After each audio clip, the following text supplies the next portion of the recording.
వనపర్తి జిల్లా కొత్తకోట మండలం శివాజీ చౌరస్తా వద్ద వరిధాన్యం కొనుగోలు వెంటనే చేపట్టాలని బీఆర్ఎస్ నిరసన తెలిపింది. ఈ సందర్భంగా మాజీ ఎమ్మెల్యే ఆల వెంకటేశ్వరరెడ్డి మాట్లాడుతూ వరిధాన్యం పండించి రోడ్లపై ఆరబోసిన ప్రభుత్వం పట్టించుకోవద్దని విమర్శించారు.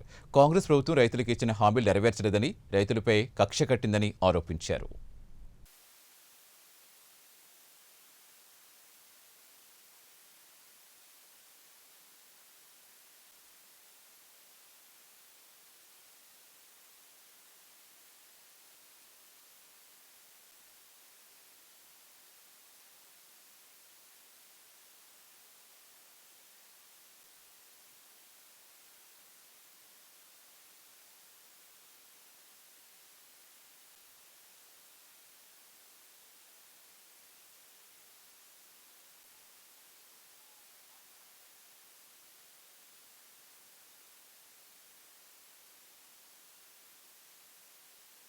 నాయకులు, ప్రింట్ మీడియా, ఎలక్ట్రానిక్ మీడియా అందరికీ కూడా నా హృదయపూర్వక నమస్కారాలు తెలియజేసుకుంటూ ఈరోజు మరి ఇవన్నీ కూడా టైం లోపల ఇవ్వకుండా మరి ఏ విధంగా ఇబ్బంది పెడుతున్నారనే విషయాన్ని కూడా మనం అందరం మళ్ళీ ఎప్పుడు పిలిచినా పలికే నాయకుడు మన గౌరవనీయులు ఆల వెంకటేశ్వర అందరం కూడా మళ్ళీ ఆలోచన చేయాలి.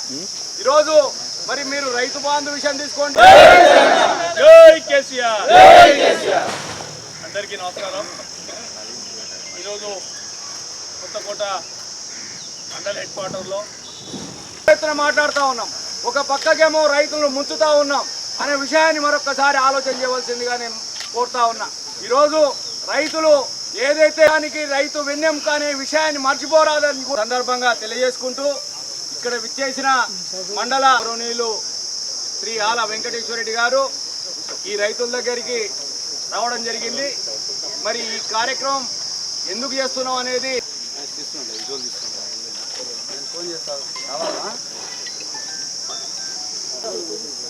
మరి ఈరోజు ఈ ప్రభుత్వం అడిగే అయితే ధాన్యం కొనుగోలు చేసే కేంద్రం వద్ద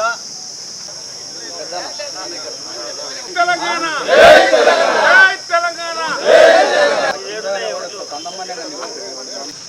వరి ధాన్యాన్ని కోసి రోడ్ల మీద ఆరబెట్టి ప్రభుత్వం స్పందించని కారణంగా రైతులకు మద్దతుగా ఈ కొనుగోలు మీ అందరికీ కూడా తెలుసు. ఈరోజు ఆల వెంకటేశ్వరరెడ్డి గారు వస్తున్నారనే ఒక ఆలోచనతో మరి నిన్న సాయంకాలం నుంచి ఈరోజు సంచులు ఇచ్చి ఏదో డీసీ పార్టీ ఆధ్వర్యంలో ఇక్కడ రైతులందరితో కలిసి